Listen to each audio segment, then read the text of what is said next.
So ceritanya bermula pada tahun 1979. Waktu ni Soviet decide untuk masuk ke dalam Afghanistan ni atas nama nak protect orang komunis. So waktu ni ketua komunis adalah Hafizullah Amin. Yang predecessornya adalah Nur Muhammad Taraki. Nur Muhammad Taraki ni kemudiannya nanti dia dibunuh oleh Hafizullah Amin. Dan waktu ni Soviet anggap Hafizullah Amin ni adalah satu threat, satu ancaman kepada diorang. Dan nanti diorang akan bunuh Hafizullah Amin ni secara senyap dalam Operation Storm 333. Daripada tahun 1979 sampailah tahun 1989, waktu ni Soviet berkuasa ke atas Afghanistan.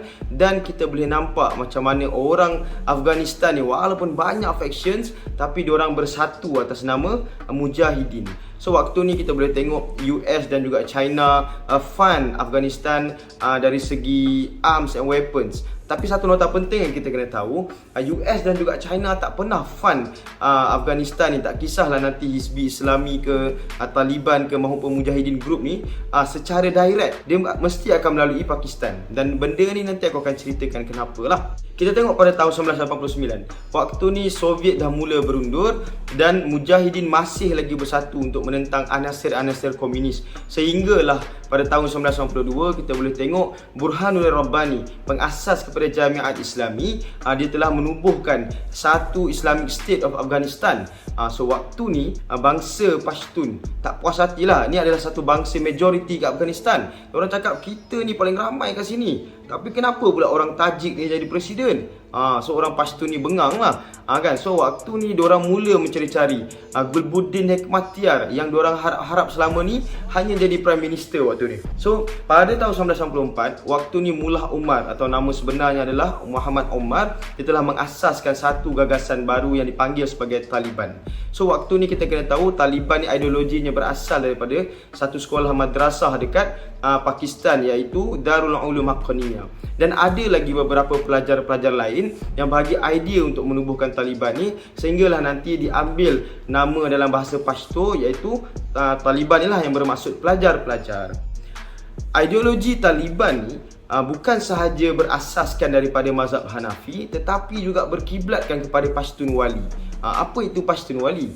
Pashtun Wali ni adalah satu code of honors bagi orang Afghanistan. Tapi problem dia bila Pashtun Wali ni diterapkan dalam law enforcement. So benda ni yang akan menjadikan Taliban Deobandi ni sebagai satu gagasan yang radikal. Dan pada tahun yang sama, 1996, waktu ni Taliban Deobandi menguasai Afghanistan secara de facto, iaitu sebanyak 85%. Dan Northern Alliance, satu gagasan baru yang dibentuk oleh Burhanuddin Rabbani ni tadi, orang Tajik ni, dan diorang ni hanya memerintah sebanyak 15% sahaja dalam Afghanistan, iaitu di bahagian utara. Kita boleh tengok Taliban Deobandi ni dia mengasaskan satu Islamic Emirates of Afghanistan sampailah tahun 2001 apabila berlakunya peristiwa 9/11. Waktu ni kita tahu ada 3 kapal pejuang yang hancur atau ranapkan World Trade Center kat New York. Dan apa kata George W. Bush waktu ni? Taliban will pay the price.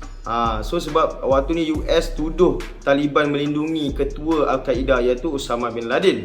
Sehinggalah pada tahun 2003 the first democratic election berlaku ke Afghanistan. Dan confirm lah, of course, orang yang bersekongkol dengan US, iaitu Hamid Karzai ni menjadi presiden Afghanistan waktu tu. Sampailah tahun 2009 Obama sekali lagi tambah 30,000 lagi US troops masuk ke dalam Afghanistan. Sehinggalah tahun 2014, waktu ni dah mula mimik-mimik nak withdrawal, nak keluarkan askar US ni daripada Afghanistan. So sebab apa sebenarnya semua benda ni berlaku? Bermula lagi daripada Soviet masuk Afghanistan. Sebenarnya Soviet, US dan juga China sebenarnya berperang untuk mendapatkan satu seaport yang sangat penting, iaitu Gwadar Seaport yang berada di Pakistan. Kita boleh tengok pada tahun 2015 apabila berlakunya tanda tangan di antara Pakistan dan juga China dalam satu tanda tangan yang diberi nama sebagai CPEC, China Pakistan Economic Corridor. So Gwadar Seaport ni adalah satu titik tengah dekat Central Asia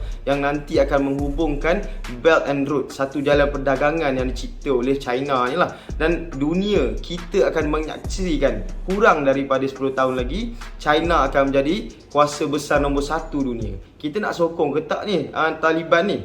Okey, kita kena tahu Start daripada 2016, Neo Taliban ni berada di bawah Supreme Commander Akhundzada. So Akhundzada ni kita boleh tengok macam mana dia mengawal atau membawa Neo Taliban ni sebagai satu organisasi yang lebih pragmatik, yang lebih terbuka, yang lebih diplomatik.